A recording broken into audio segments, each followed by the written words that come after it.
rushers. You don't know about me without you have read a book by the name of The Adventures of Tom Sawyer, but that ain't no matter. That book was made by Mr. Mark Twain, and he told the truth, mainly. There was things which he stretched, but mainly he told the truth. That is nothing. I never seen anybody but lied one time or another, without it was Aunt Polly or the widow or maybe Mary.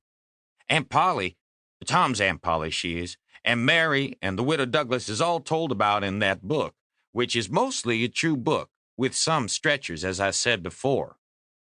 Now, the way that the book winds up is this. Tom and me found the money that the robbers hid in the cave, and it made us rich. We got $6,000 apiece, all gold. It was an awful sight of money when it was piled up. Well, Judge Thatcher, he took it and put it out at interest, and it fetched us $1 a day apiece all the year round, more than a body could tell what to do with. The widow Douglas, she took me for her son and allowed she would civilize me, but it was rough living in the house all the time, considering how dismal, regular, and decent the widow was in all her ways. And so, when I couldn't stand it no longer, I lit out. I got into my old rags and my sugar hogshead again and was free and satisfied.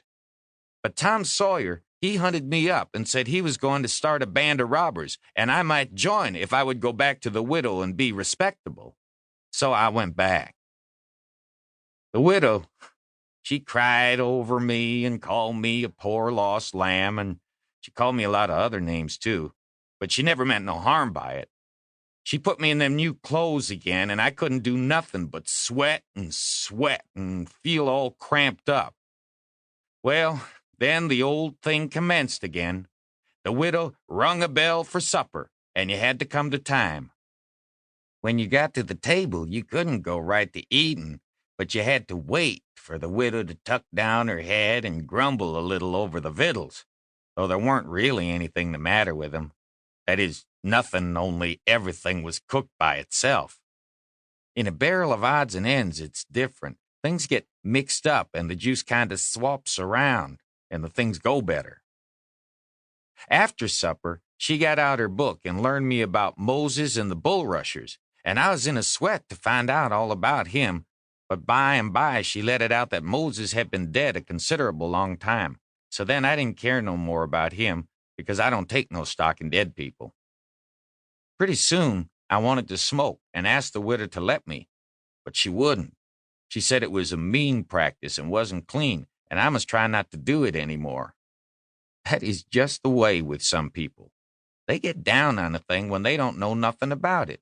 Here she was bothering about Moses, which was no kin to her and no use to anybody being gone, you see, yet finding a power of fault with me for doing a thing that had some good in it. And she took snuff, too. Of course, that was all right, because she done it herself. Her sister, Miss Watson, a tolerable slim old maid with goggles on, had just come to live with her and took a set at me now with a spelling book. She worked me middlin' hard for about an hour, and then the widow made her ease up. I couldn't stood it much longer. Then for an hour it was deadly dull, and I was fidgety. Miss Watson would say, "Don't put your feet up there, Huckleberry," and "Don't scrunch up like that, Huckleberry. Set up straight." And pretty soon she would say, "Don't gap and stretch like that, Huckleberry. Why don't you try to behave?" Then she told me all about the bad place, and I said I wished I was there. She got mad then, but I didn't mean no harm. All I wanted was to go somewheres. All I wanted was a change. I weren't particular.